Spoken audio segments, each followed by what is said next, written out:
Hey folks, how you doing? This is Coach Root, and today in our Principles of Training episode, we're going to go over an article I wrote on isometric versus isotonic strength, or stabilization versus strength, and how to use these concepts in your training.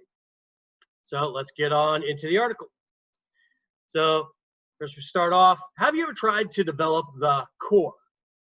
The core commonly refers to the anatomy between the bottom of the rib cage to the pelvis. But the question this approach presents is, what about the muscles that attach to the pelvis but go above or below the rib cage? And the example we use is our latissimus dorsi, that is above the rib cage. It goes all the way up to the armpit, goes all the way down to the top of the pelvis.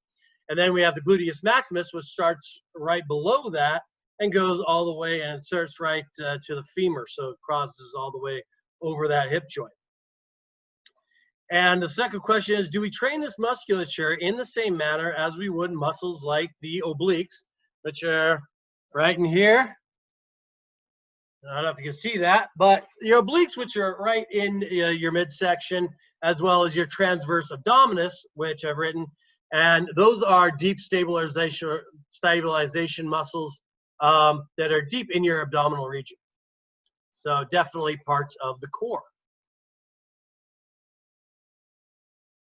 So these questions, but this is why I dismiss the concept of core altogether. The body does not work separately, but uniformly or together. Therefore, to separate the body into an anatomical section when developing it can be missing the point, as well as causing confusion within this concept.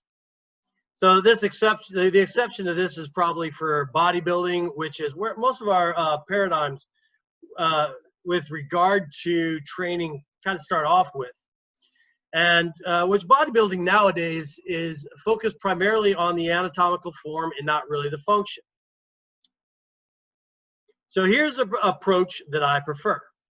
From the perspective of this concept, in order to produce strength, the body has to have three main qualities. One, mobility, or the ability to have joint range of motion. Two, deep stabilization, or the ability to resist motion. And three is force generation, the ability to create motion against an external force. There are other qualities as well, but we are thinking of this in terms of strength training.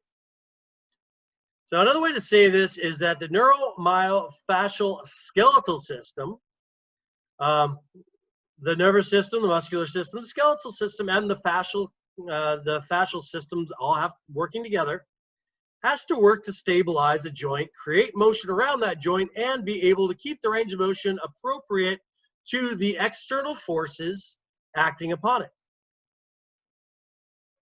The types of training we must do to accomplish this are isometric training, isotonic strengthening, and range of motion work.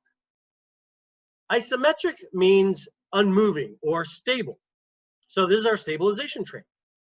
Isotonic is the movement of the joint in strength training against an external force. Mobility work is the stretching we do in various ways.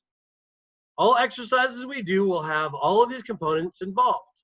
However, in this approach, instead of isolating areas of the body, we analyze which one of these factors is primary in its physiological or functional stimulation.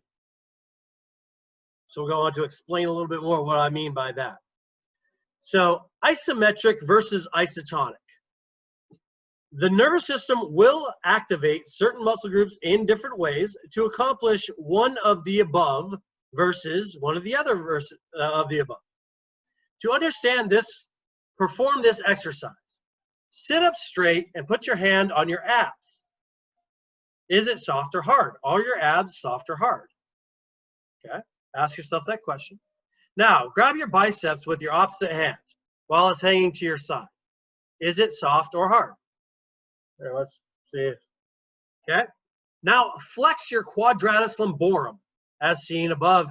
And this little picture that I'll show you right here, flex that muscle right there. Go ahead and flex it. Okay? Now flex your bicep. Which one could you actually flex? Which one could you actually control? So the muscles that stabilize your spine in posture have a constant load and stimulus on them, albeit a lighter one. So when you put your hands on your abs, that's why they had tone.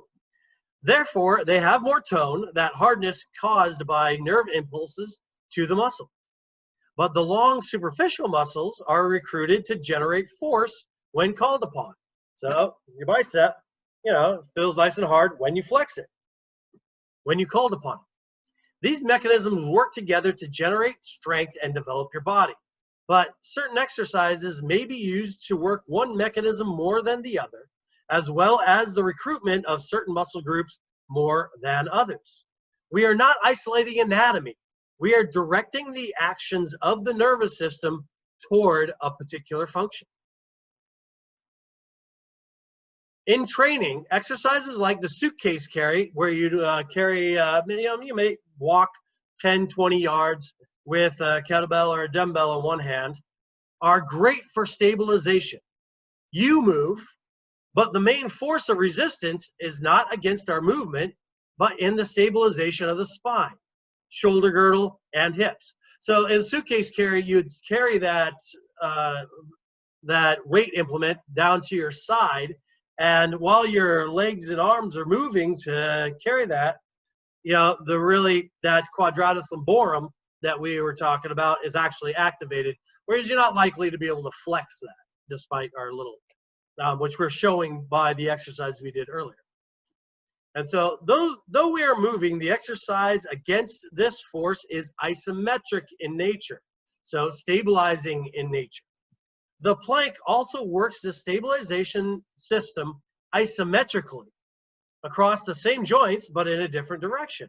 So we're working totally different, some quite different muscle groups when doing the plank, even though we're working across the joints of the shoulders, shoulder girdle, and down the spine. Let's see, wall sits also work isometrically. So if anybody's ever done a wall sit, but I would pose the question when choosing this exercise. If the main work produced, as noticed by the burn in your quadriceps during the wall sit, and the quads are long muscles that you flex, mainly, and that are recruited mainly for movement against an external force, why choose isometric activity for its development? So this analysis is much greater in the effect of its application as opposed to doing crunches to work the core. So have fun in your training. I hope that this article has gotten you to think a little bit. The depth of this subject is something that we have to go into quite a bit more by either training you or during a seminar or something like that. But hopefully this gets you thinking about how to implement this concept in your training. Have fun, and if you need to get a hold of me, then go ahead to rh2ps.com, and all my contact information is there. Thanks a lot, folks.